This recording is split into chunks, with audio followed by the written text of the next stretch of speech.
chizwai zvadzukuru rangu, imbopurutanai imboteererai muzwa. Andiri maawa maonini mashomani asara maawa anaya kuti tipinde mugoredzva.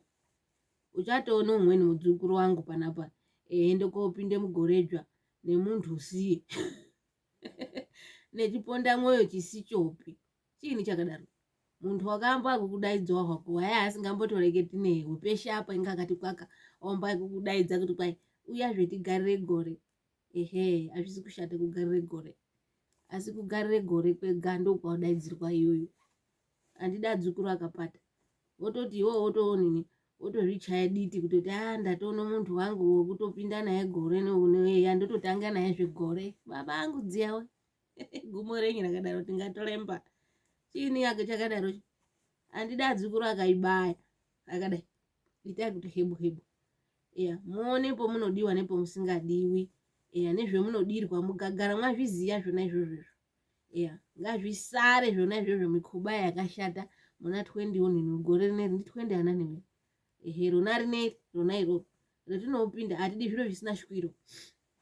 Atida dzukuru anoitiswa. Anditi mwashona. Atizvidi. Usina muntu hauna muntu. Usazviti kwa yanga kuti iyo nineya ndinganditoenda ndatodaidzwa. Ngokuti uchaboorera zvigore reitanga risati ratombogume nekuri risati ratomboende kuri. Richiri uberere wotochema. Wotoridze mpere.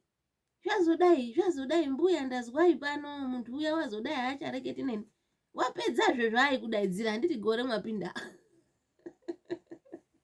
Anditi mwapinda ere mugoredzva. Zvakakonza. Gumo renyu rakadaro rino. Chini vhurai madziso ngaavhurwe ngaabourwe. Toda dzukuru akati hebu hebu. Akati changamu changamu. Anditi muona zvandakaita ini ndimbuya chenyu chachembera kudai asi ndakati hebu hebu ndakangwara ngwara munotondoona. Ndozvetinodai izvozvo. Ngekuti tingatoremba. Hera akiti chini chakadaro chii. Zvakagonza mwakagara henyu pamaperera apapo ndozvandari ndimboreketa nemunyamashi. Adzukuru angu akangwara. Anditi mwashona. Tingatoremba.